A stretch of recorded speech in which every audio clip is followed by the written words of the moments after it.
Good morning. So we're going to talk about Williams today and then next time.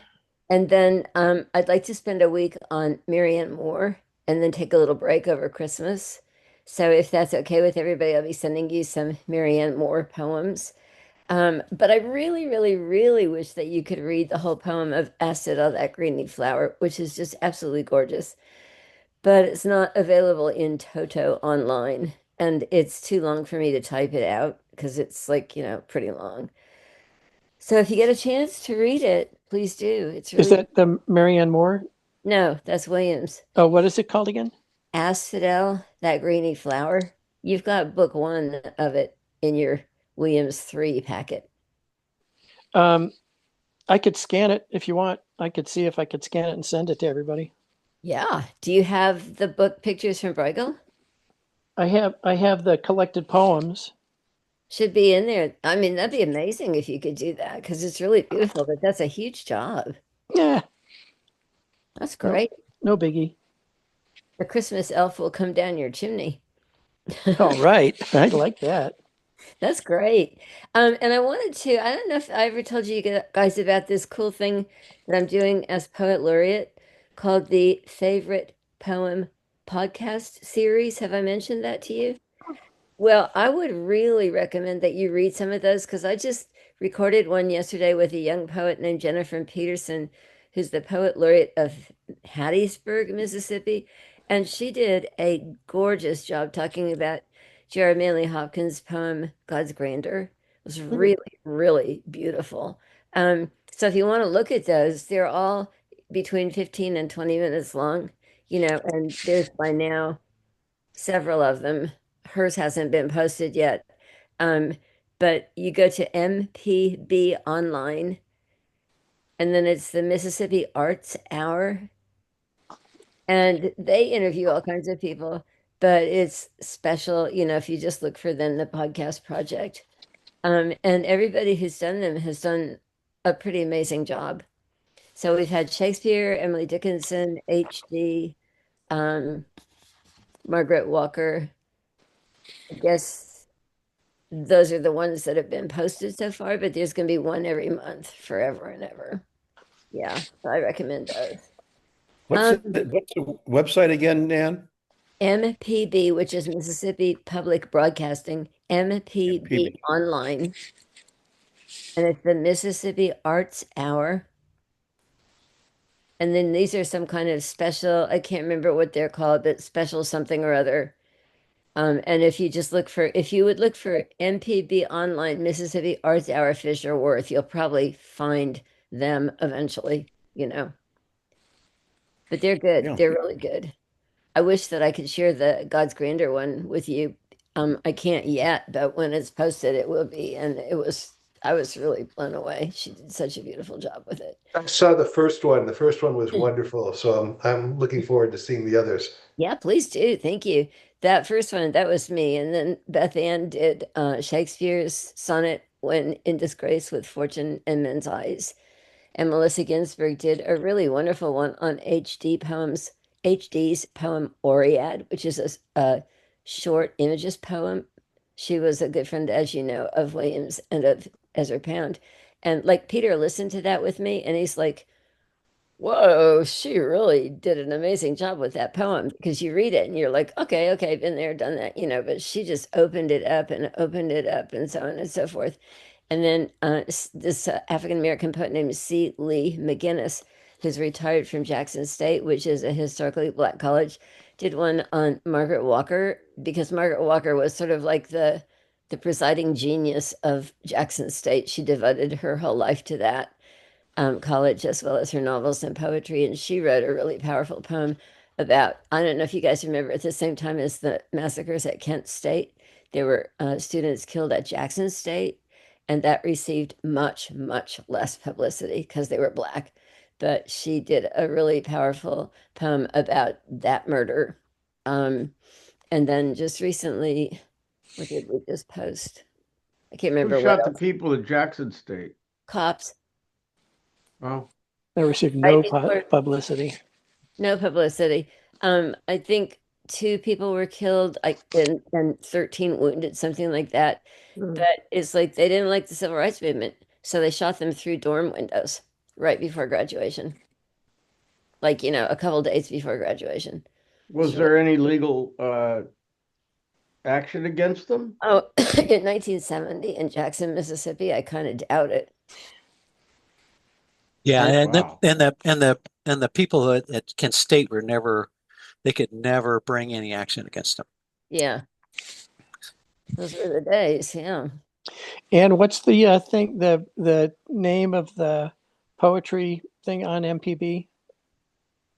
Look for Mississippi Arts Hour, and then my thing is called the Favorite Poem Podcast Project. Thanks.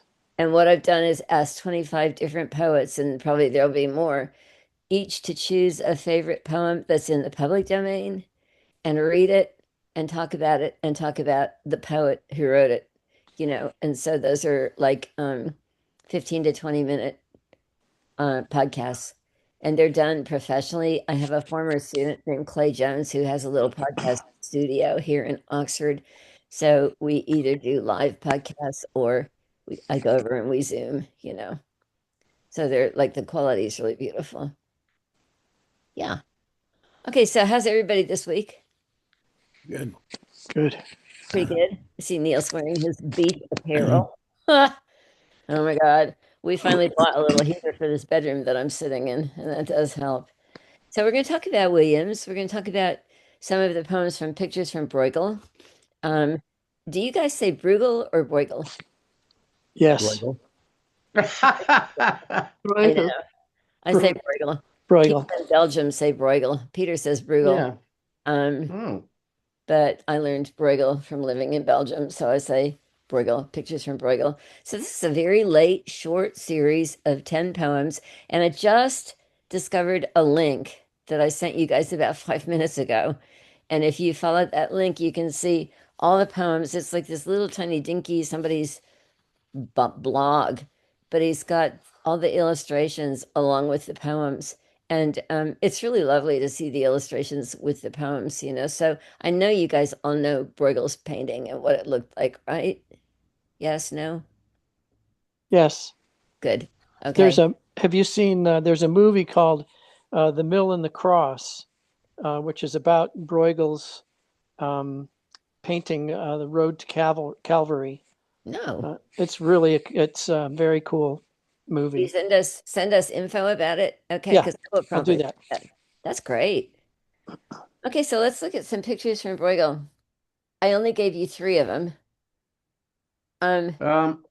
Okay, now I it's funny, I didn't check this, but I checked the audio and that didn't work. So I just clicked on the link and I see one photo, but I mean one painting, but are there more? Yeah, there's a painting that goes with every poem. Oh, let me see.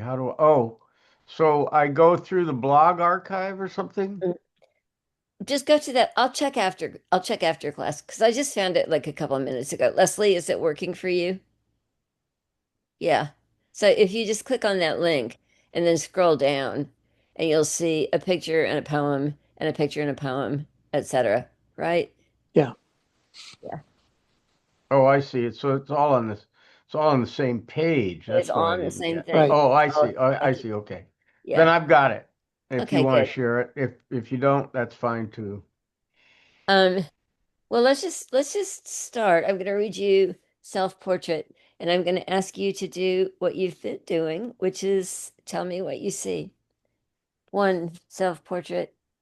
In a red winter hat, blue, eyes smiling, just the head and shoulders crowded on the canvas, arms folded, one big ear the right showing, the face slightly tilted, a heavy wool coat with broad buttons, gathered at the neck reveals a bulbous nose, but the eyes red rimmed from overuse. He must have driven them hard, but the delicate wrists show him to have been a man unused to Manual labor, unshaved, his blonde beard half trimmed, no time for anything but his painting. So what do you see or what do you hear?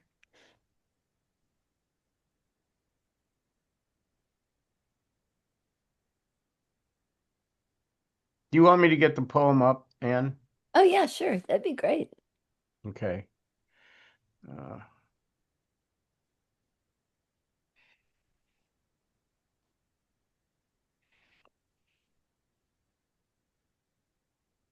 okay. There we go. Thank you. Okay, so take a look and tell me. Um, you were emphasizing the page breaks, and they tend to sort of interrupt for me. So tell me what you mean interrupt. Um, well, for example, the shoulders crowded on the canvas and then showing Mm-hmm. the face. So, okay, so grammatically, it's like the subject and the or the verb form and the direct object are separated by space. Mm-hmm. Mm-hmm. So you said so does that have a good effect on you or a bad effect, or I'm not sure.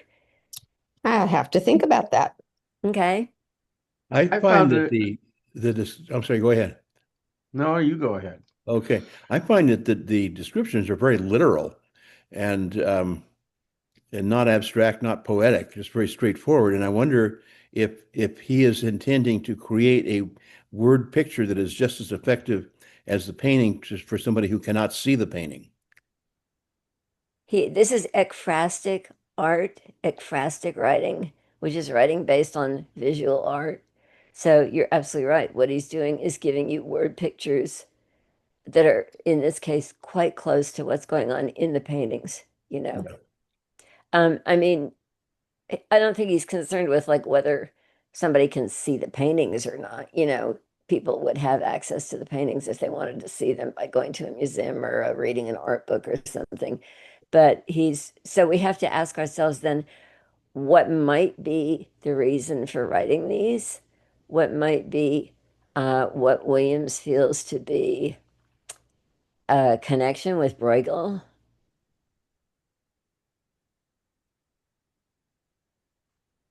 I'm just going to be a bore here and say I found it annoying. The What's a line break? the just kind of describe it to me. I see you're describing it, but the interruption didn't appeal to me. Oh, I love the line breaks. I love them. Um, Why do you love them then? I can learn something from you about why I'm too dull-witted to see what the point is. you're not. You're not. You're just not used to kind of line breaks in poetry, probably, you know. I mean, they keep you thinking, or at least they keep me thinking. I see a line like in a red winter hat blue. And I'm like, huh? How can something be both red and blue? But then I carry over blue eyes smiling. It would be much more inert if he wrote in a red winter hat, comma, blue eyes smiling, comma. You know, this is essentially like so much of Williams's work is based on the sentence, but he's breaking up the sentence. Yeah, Laurel? I think that part of that is the way you look at paintings. At least the way I look at paintings is not to take in the whole and that's it. I think, and Bruegel's paintings are very rich. They're filled with all Yeah. kinds of little details and tiny stories all in themselves. And I suspect that part of the reason Bruegel appealed to Williams was that the closely observed pieces of daily life that Williams writes about and saw in his professional life, as you will, his doctor, as a doctor, is also a lot of what you see in Bruegel's paintings, even in his self-portrait.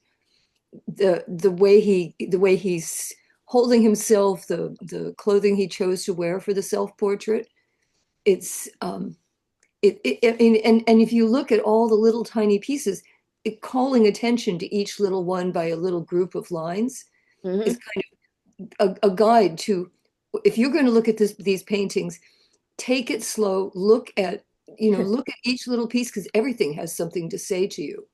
Yeah, that's nice. God is in the details. Yeah. So, Leslie, go ahead.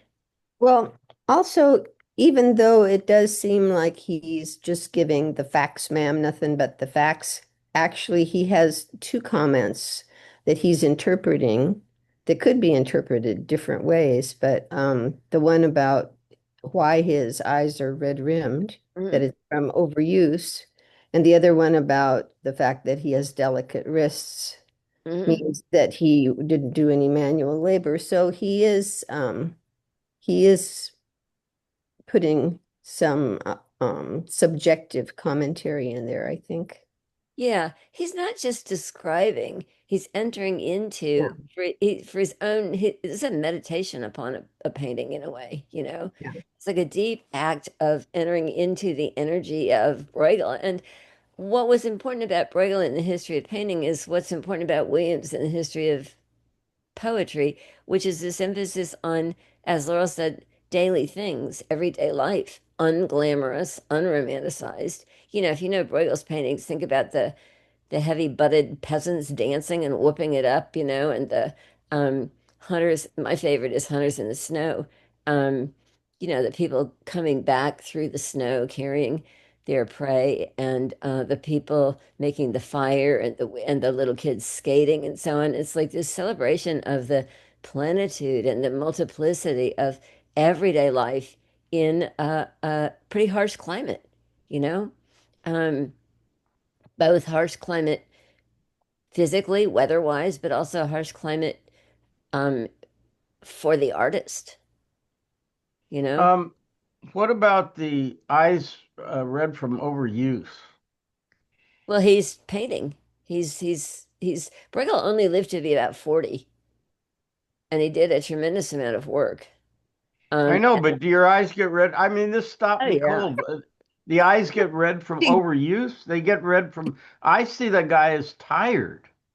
Well, yeah, sure, but he's tired because he's painting all the time. He's also painting in a climate where there's not a lot of light. So if he's using, and it's cold, he probably has fires and smoky candles. So the Well, guy that is now, using eyes in conditions, and I would expect that Williams has looked at, as a general practitioner, looked at people whose eyes were red from overuse. Mhm. but why aren't I they could, red from the smoke rather than the overuse? I use my eyes all day as long as I'm conscious.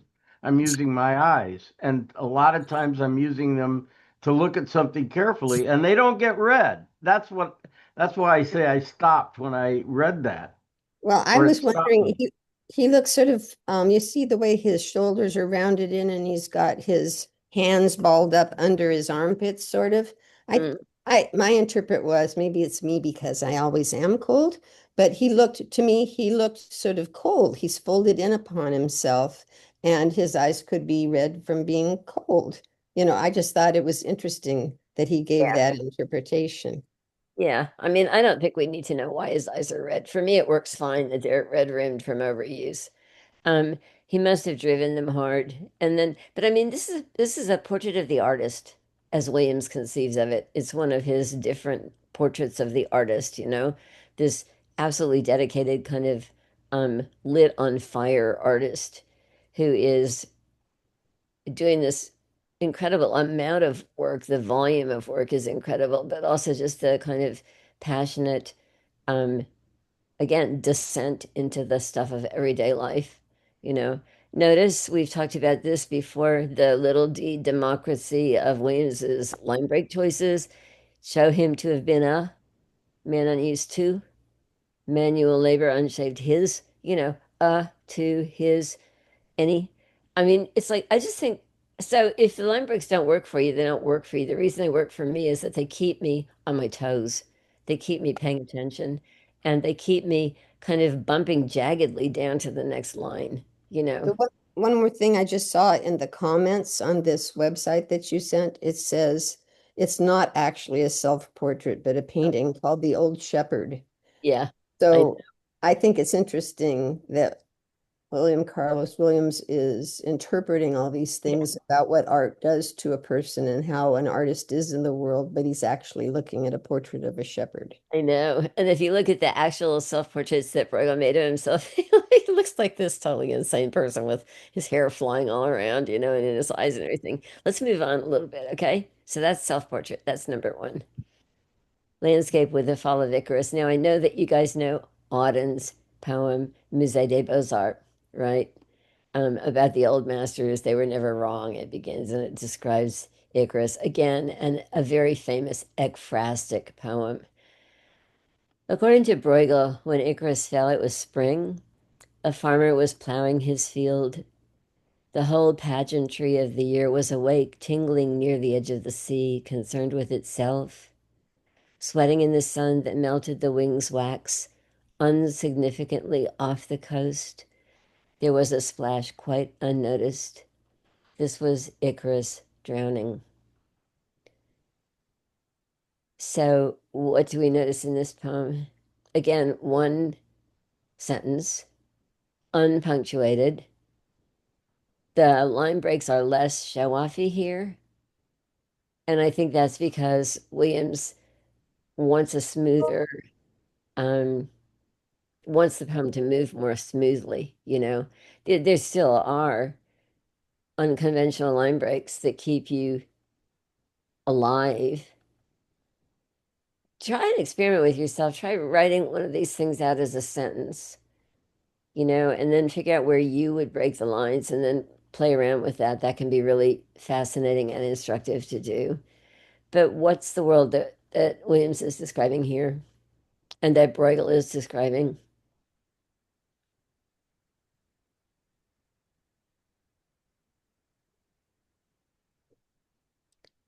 Well, it's a world of domestic labor, rural agriculture, springtime, right?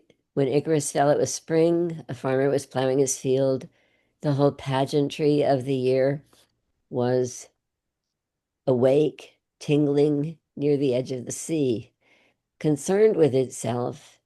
And then we have this line, which is the fulcrum, is sweating in the sun. So the whole pageantry of the year, the farm laborers, they are sweating in the sun, but also sweating in the sun that melted the wings wax refers to what's happening with Icarus, right? But if you look at the painting, like I had to look closely to even find where Icarus was because it's just his little legs sticking up out of the water,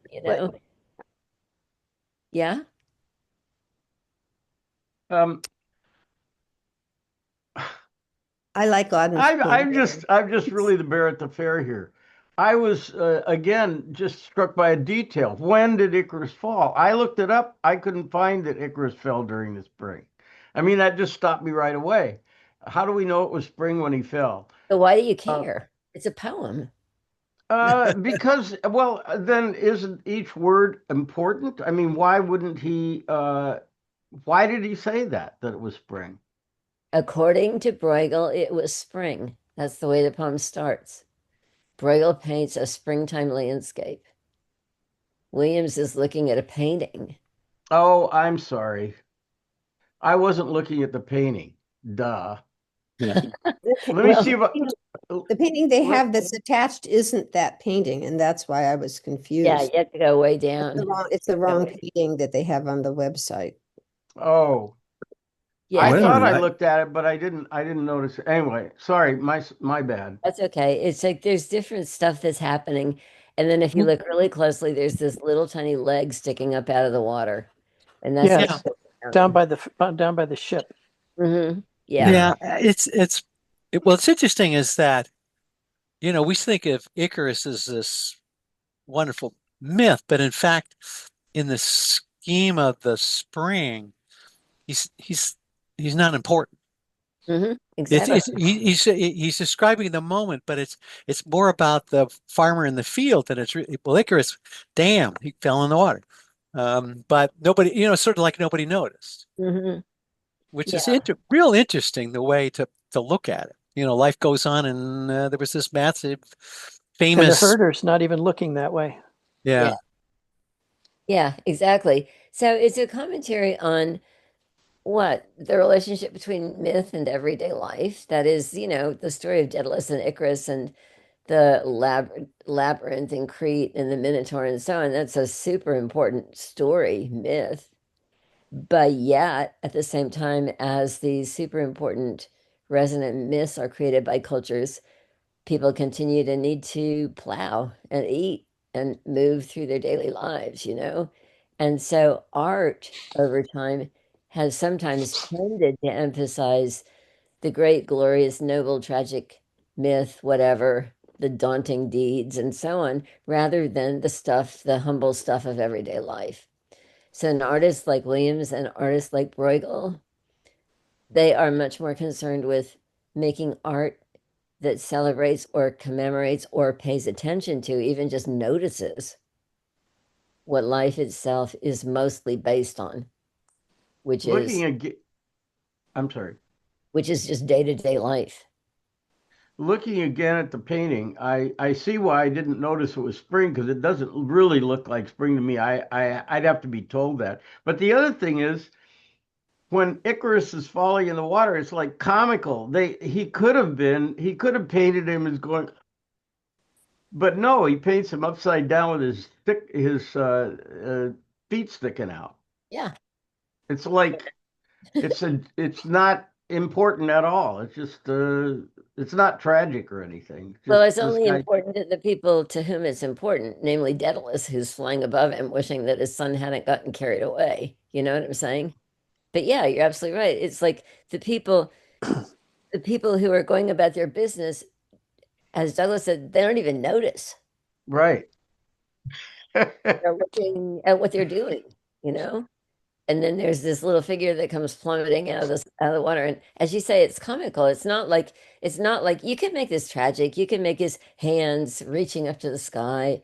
You can make his head above the water and so on. But he doesn't. It's like, well, no, he goes in head first and he's almost gone. And we see a little tiny leg. That's it. Well, it seems like it's sort of the message of get over yourself. Nobody else cares. That's pretty funny. Get back to your work. But the whole pageantry of the year was awake tingling.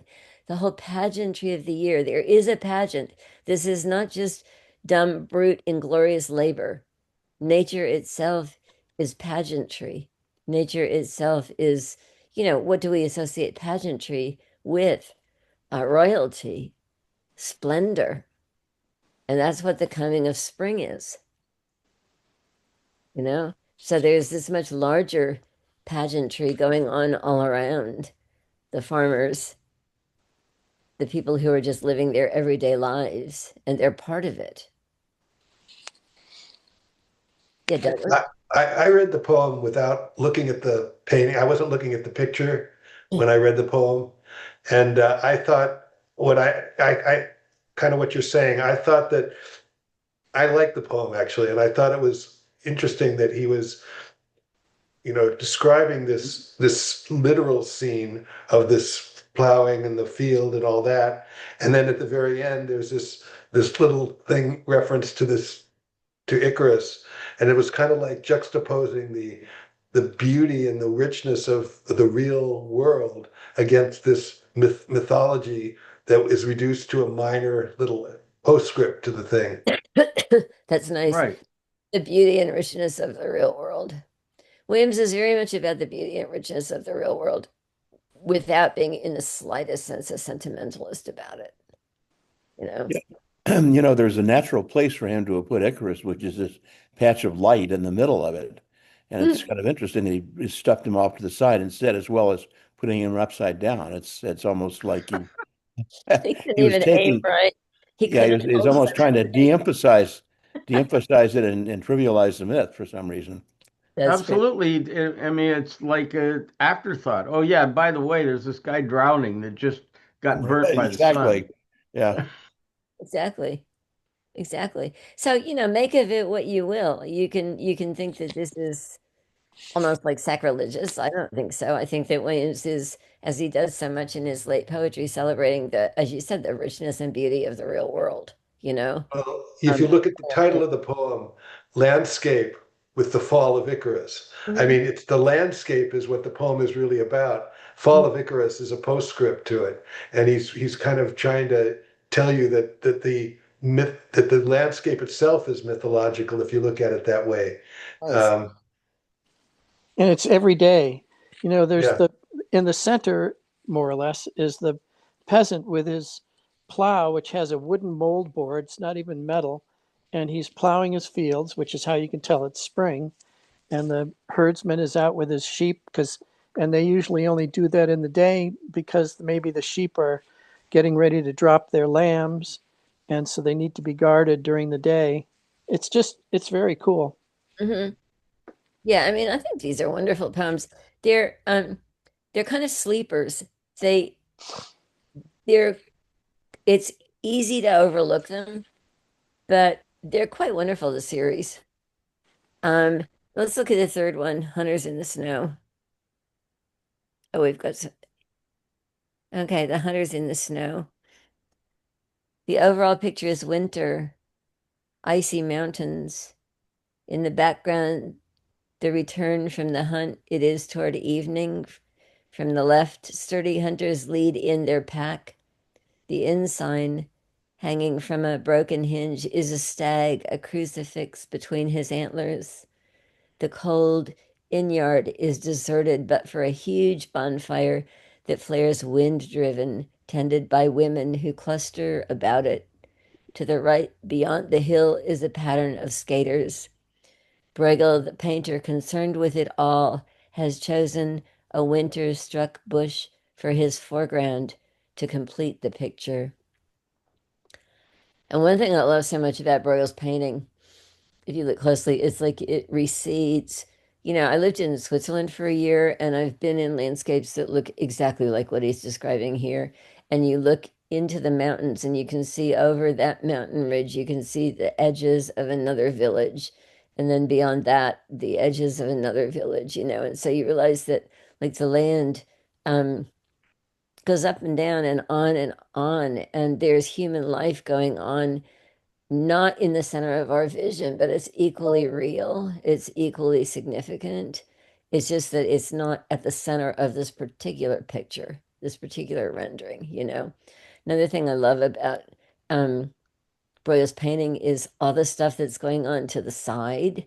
It's like the little kids skating, you know, people are, it's like it's just a village scene. It's not like one triumphal entry. It's not like Napoleon marching down the Champs-Élysées. This is the hunters who are really cold and they've been out all day in the snow and they've been hunting and they come back and then there's the inn with the women building the bonfire, you know. A friend of mine read a really eloquent poem because this makes a really great poetry exercise, which I've given to students to give them the painting. I have a big poster of it and say, choose one thing in the painting and write a poem in the voice of that person, you know? So you could write a poem. It doesn't have to just only be in the voice of that person, but you could write a poem in the voice of one of the little kids skating or in the voice of, you know, something. She did a really eloquent poem in the voice of a woman who's inside the inn upstairs. And you don't see her, but she just was imagining that she was there. You know, it was quite beautiful. So anyway, the overall picture is winter, right? This brutal, you know, northern Flemish landscape in the 16th century without modern heat, without, you know, polar tech, whatever. And all the physical labor that's going on, and a huge bonfire, the women clustering. And then Bruegel, the painter, and here's the key phrase concerned with it all, you know, all of it equally interesting, all of it possessed of its own life, its own significance.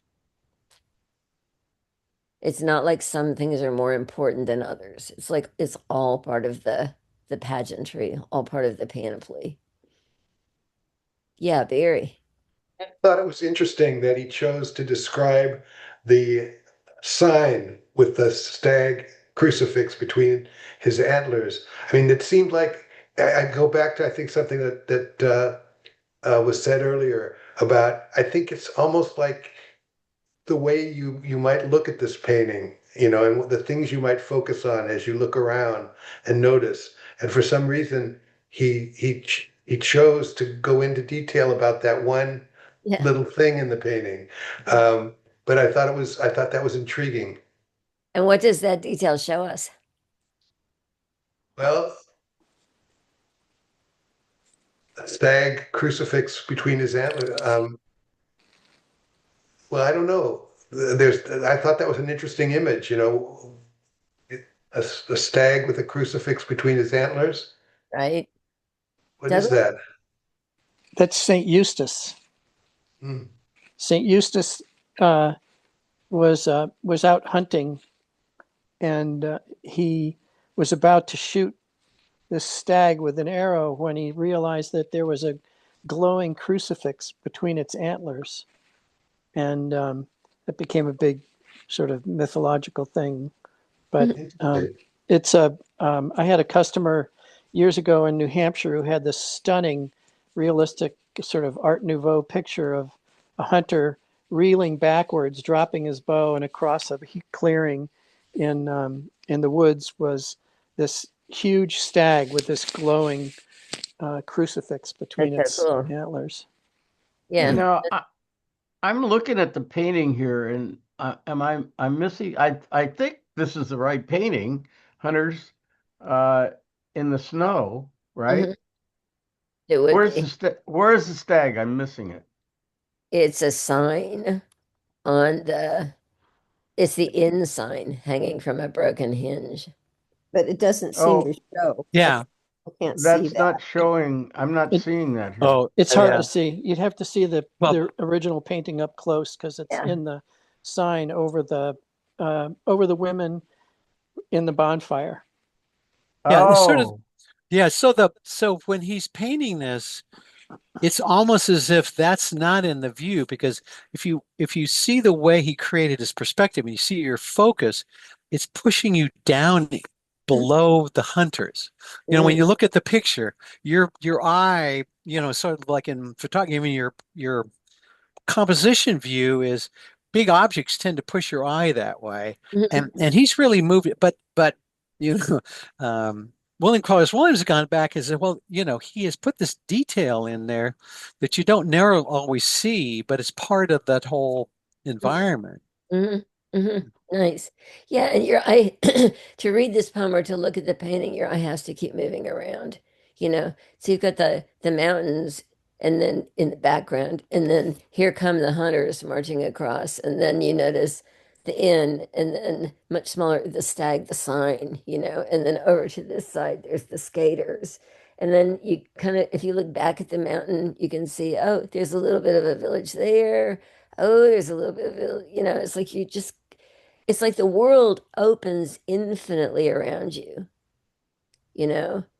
And yet the poet or the painter makes a composition, which means he composes elements, which I think is why Williams ends with that, Bruegel has chosen a winter-struck bush for his foreground to complete the picture. It's like, chunk, there we do. Yeah, I thought that was interesting because it was like up until that last part, it's all about reading the picture, reading what's in the picture. And at the very end, he says, Bruegel, the painter, concerned with it all, has chosen a winter-struck bush for his foreground to complete the picture, reminding us that this is an artist has made choices here. Yeah. Um, and I think that was interesting.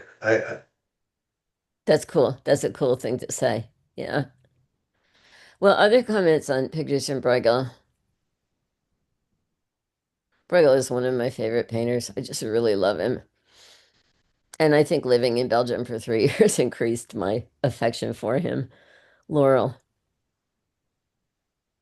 Just a note that the landscape that Bruegel shows was a critical part of the battlefields in World War I and World War Yeah. II. And so these peaceful pictures of peasant life and hundreds of years before are a little bit in contrast to what I'm sure Williams was well aware of. These poems were written after World War II, Yeah, and that's a good point. Yeah. were looted by the Nazis, I believe. So. Hmm. Yeah, that's a good point. Sure. Good. Um, so other comments before we move on? Everybody doing okay? Yes, no?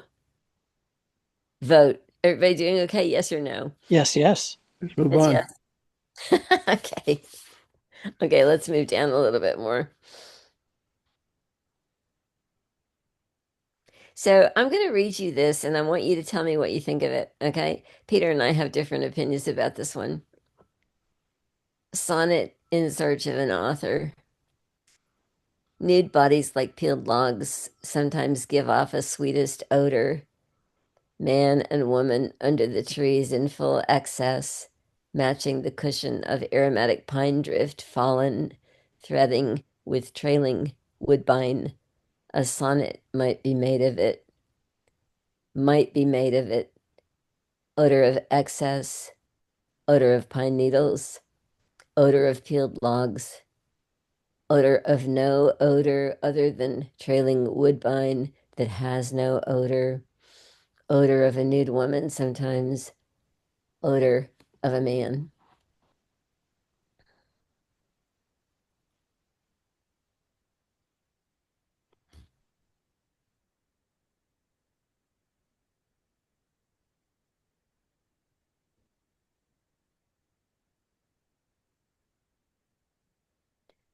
Thoughts? Okay, I'll just talk. Okay. The reason Peter and I argue about this poem is he says it's not a sonnet. It's not a conventional sonnet. It does not have 10 line stanza or 10 syllable lines. It does have 14 lines. It's not divided into an octave and a sestet. It doesn't rhyme. So why are we calling it a sonnet? There's tons of poems written these days that are called sonnets that are not conventional sonnets. So we have to ask ourselves, what is it about the sonnet form? That is, not the sonnet form, but the sonnet soul, the sonnet gist that might be able to make this a sonnet. Douglas. Well, he can, I mean, it isn't a sonnet, perhaps, because he can call it whatever he wants. He's saying that there's a sonnet looking for an author in amongst this scene that he's painted, whether or not the poem that he wrote is a sonnet. So it's challenging our ideas of authority and our ideas of tradition, right? Because the sonnet, of course, is a form that, really came to prominence during the Renaissance in both Italy and England. And you've got Italian sonnets and you've got Shakespearean sonnets and you've got Spenserian sonnets. But there are very strict rules for what sonnets do or how they're supposed to rhyme. They're metrical patterns that are essentially iambic with trochaic substitutions and so on. This is not like that. This is different, but there's something to me that works just fine for this as a sonnet. A sonnet is a song, and many, many sonnets are about love. Many sonnets are about love. That's one of the traditional uses for the sonnet form is to sing or, to kind of feel your way through a love song. I've mentioned before that Williams's sense of the erotic is really strong in his poetry, and I wanted to include this because this is just a good example of it. This is a poem about lovemaking, right? It's a poem about, celebrating sexuality, and it doesn't say who they are. We know they're hetero. We know they're in the woods. We know they're having sex, and we know that it might smell like pine needles, or it might smell like peeled logs, or it might smell like no odor, or it might smell like a woman, or it might smell like a man. But look at think back to that poem that I gave you, Smell. I mean, Williams is the only poet I can think of who has celebrated the sense of smell that way. And smell is the most invasive of our senses because you can't smell something unless it's literally in your body. The molecules of odor have to be in your body. In order to see something, you don't have to have, molecules inside your eyes. But smell, oh, the strong ridge nose of mine, what will you not be smelling? Says William, says the young man, and he's still talking about it. So I think it's a beautiful poem. I think it's, again, only punctuated at one point, might be made of it, exclamation point. That's very rare to use an exclamation point in a poem, and you better have a good reason to do it, you know? But I think he wants to emphasize, yes, indeed, it might be made of it, you know? This is a great occasion to write a sonnet, celebrating sexual love, you know? Well, I'm wondering this. I noticed right away that might was the only capitalized word. Mhm. So the sonnet might be made of it. He hasn't said that this was the sonnet. The sonnet is, I think, possibly he's seeing in this situation the stuff that could be made into a sonnet about love, but I don't, even though it has 14 lines, he says it might be made into a sonnet. Yeah, and yet the title says it is a sonnet. He says what it's looking for is an author, you know? Maybe it's a could be sonnet looking for an author because it hasn't been written yet because it's looking Right, for an right, author. right. He didn't write it. Yep. And the title doesn't say this is a sonnet in search of an author. It says Yeah, sonnet in search of an author. So right, Yeah, yeah, right. The that's the other, way I read the might be made of it also. well, the M being capitalized too, that's the beginning of the sestet. That's the volta. That's the place where traditionally a sonnet turns, a Shakespearean sonnet turns at that point after 8 lines. Um, I think also it just, using the exclamation point emphasizes like indeed it might be made of it. This is the stuff that makes sonnets. Pretty different from T.S. Eliot. Julia. Well, what I read that as, and here it is, Yeah. as part of that. Yeah. Yeah. But yeah. he's teasing us. Mhm. Yeah. Well, I mean, I do think one thing we do have to just notice about Williams is his unabashed eroticism, Eros. I mean, all of these poems, the Pictures from Bruegel's poems, have been full of eros as well. It's not necessarily making love in the bushes eros, but um, eros as the senses of the body, the sense of the creative, the life-giving spirit. I also think that, that odor, smell is one thing that a painting cannot convey. Once Um, it's dry. yeah, so he's looking at referring to this image of a painting, but he's thinking about the odors that might have been a part of that scene. That is all speculative. It might But this, sometimes give off an odor, might sometimes an odor of a man, odor of no odor. I mean, who knows? But to me it was very erotic because in the actual sex act, smell is very important, but the painting doesn't have that. yeah, this is not based on a painting, actually. This one Okay, is not part of the Pictures from Bruegel series of poems, but the whole book is called Pictures from Bruegel. okay. The whole book is called Pictures from Bruegel and other poems, and this is one of the other poems. But yeah, that's a good point that you make. Sure. Yeah, Douglas. Yeah. When we get a load of firewood delivered and it happens to have black birch in it, where the inner bark is exposed, the whole yard smells like root beer Oh, nice. because it has this sweet smell to it. Same thing with white birch, which you could peel the bark and Yeah. it gives off a smell. Yeah. Or like cedar, down where Yeah. cedar trees are all over the place and they smell wonderful, especially when it's wet. Sure.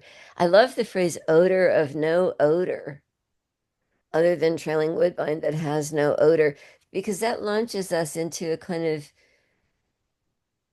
well, on a spiritual or metaphysical realm. That's what's going on here is not only about, the way wood smells or the way people's bodies smell, but it's also about the way the imagination smells, which does not have a smell. But that is Williams's great theme in all these late poems is the imagination.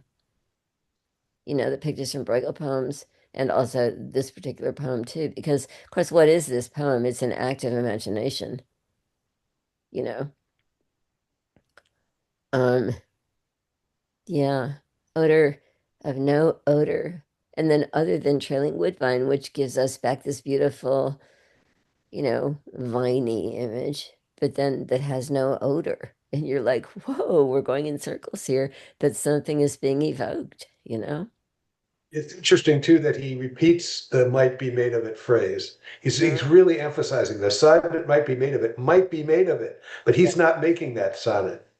But a sonnet might be made of it. In other Well, words,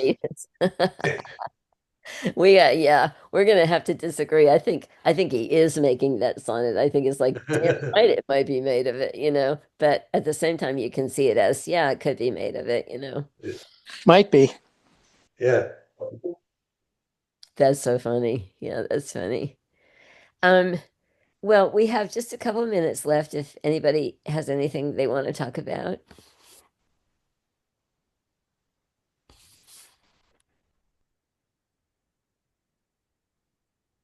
It's interesting he was drawn to these paintings, isn't it? That, as you said, there's a parallel in his view of the ordinary and Bruegel's view of the ordinary and focusing, you know, none of none of Bu- none of his paintings are focused on they show you things, but they show you lots of things and Mhm. lots of things going on. Is it must be that which drew him to these paintings and to think about them and talk about them. Um, Yeah, I just think there's such a strong affinity between Williams and Bruegel. You know, a lot of writers have their favorite visual artists or the ones that they really identify with. Excuse me. Um, but as far as what Bruegel brought to painting, to the history of European painting, this descent off the, sort of high, lofty columns of art into the stuff of daily life. And very raw, I mean, these are not the violent paintings, but he did the Progress of the Damned, and Bruegel, a lot of very violent, very rough paintings. Um, and I just think Williams has such a strong feeling of spiritual kinship with that painter and interest in the same kinds of materials. Douglas? So Yeah, I sent an email to everybody with a link to the Web Museum, which has uh, high resolution reproductions of Oh, all cool. the paintings. Oh, okay, excellent. So you can Nice. really look at him. Find that little leg. Find that We'll little be able leg. to read that sign. We'll be able to find the yeah, well, stag. Absolutely. I looked at it again, and I know it's in the poem, but I even after reading in the poem, I didn't see it. Hey, so Anne, you said that a lot of writers have a poem that I mean, a painter that they particularly relate to. What is yours? Oh, well, I love Bruegel. Can we stop screen sharing? Then I can see Yeah, everybody. yeah, sure. And I really love Bruegel, but I don't think that my work is particularly Bruegel-esque. Um, who do I really love? I really love Cezanne. I really love Van Gogh. Um, Do you relate to them as you write, or is there any kind of resonance with any painter? The ekphrastic work that I've done has been based on photography. And I've done a lot of that, you know. My book, Mississippi. A wonderful book, by the way. Thank you. Yeah, no. If anybody It, wants one, I can give you one very cheap.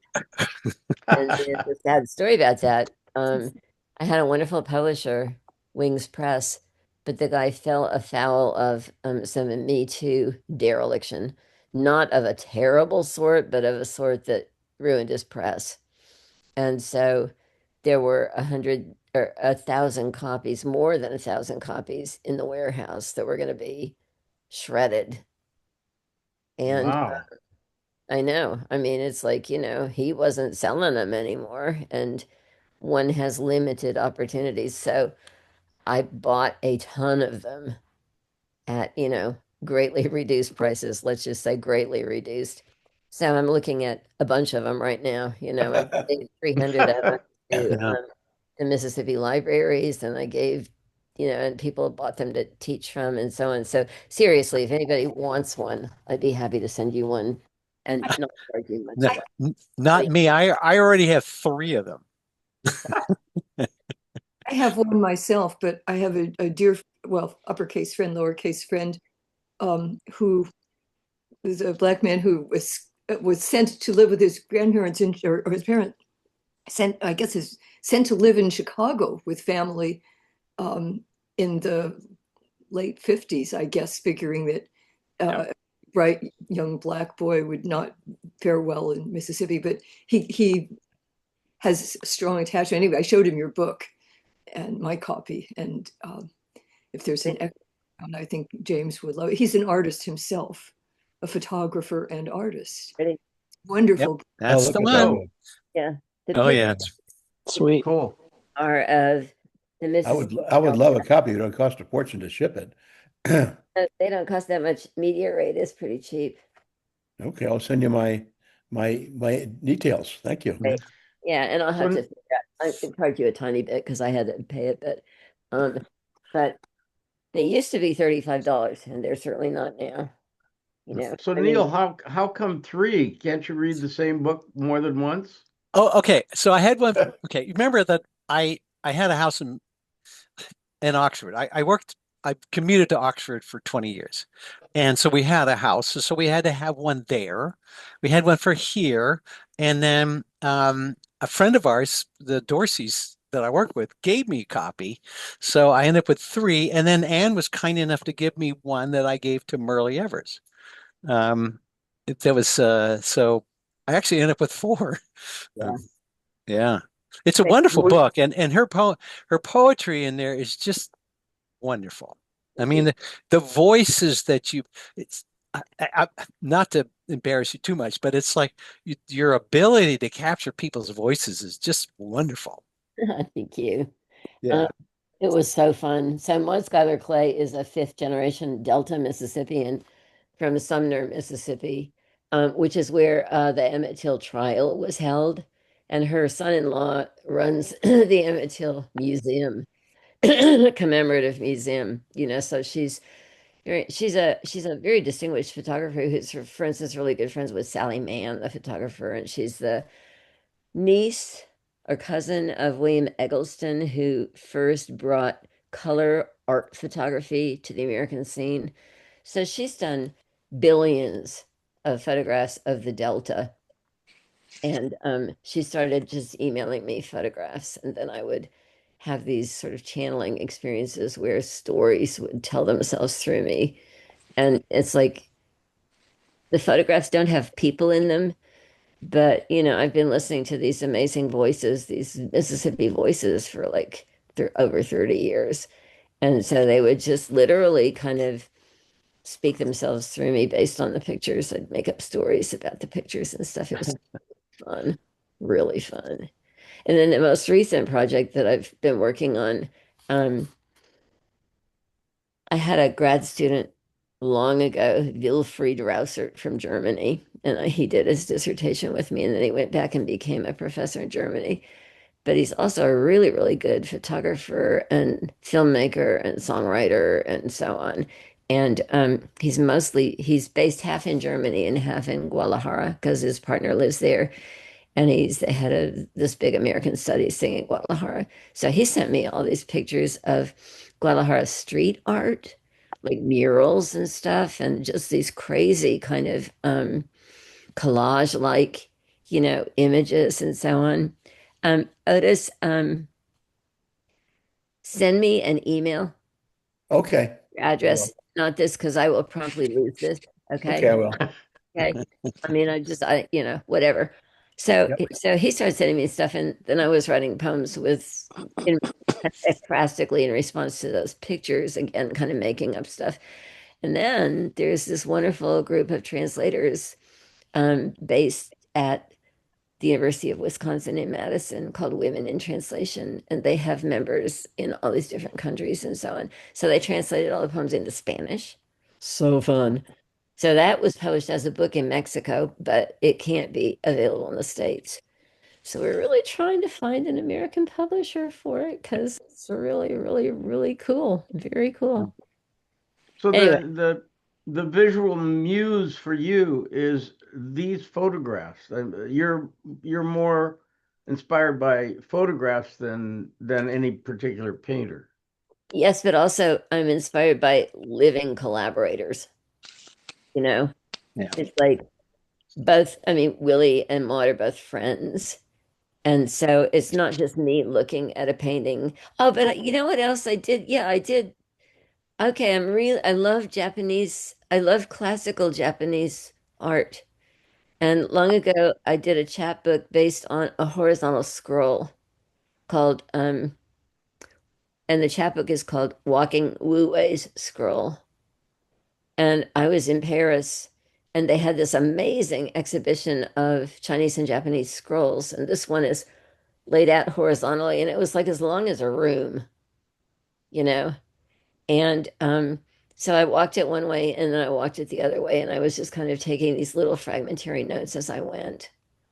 So that turned What into a chapbook. what was that? Walking Wu Wei? Walking Wu Wei's scroll. That is, I am in What the act of walking along this scroll. I thought Wu Wei means non-resistance. Hmm. Is how does that I don't know the guy's relate called there? Wu Wei. I'll send you a link to it. I still Okay. probably someplace. But yeah, that was fun too. So that would be art that I respond really strongly to, but I haven't written much about it. I love the emptiness of it, you know. And I mean, I love Zen Buddhist art in general. Anyway, okay, that's enough talking. No, I'm it's going to all send you interesting. my address. I would love to get a copy. Yeah, I will please. email you my address. Yeah, good. Email's always better because Okay. I do not lose email, but I lose everything else. Okay, dear peoples, see you in a couple days. All Bye. right. All Bye. right. All right. Thank Thank you. you. Bye bye. All right. Bye-bye.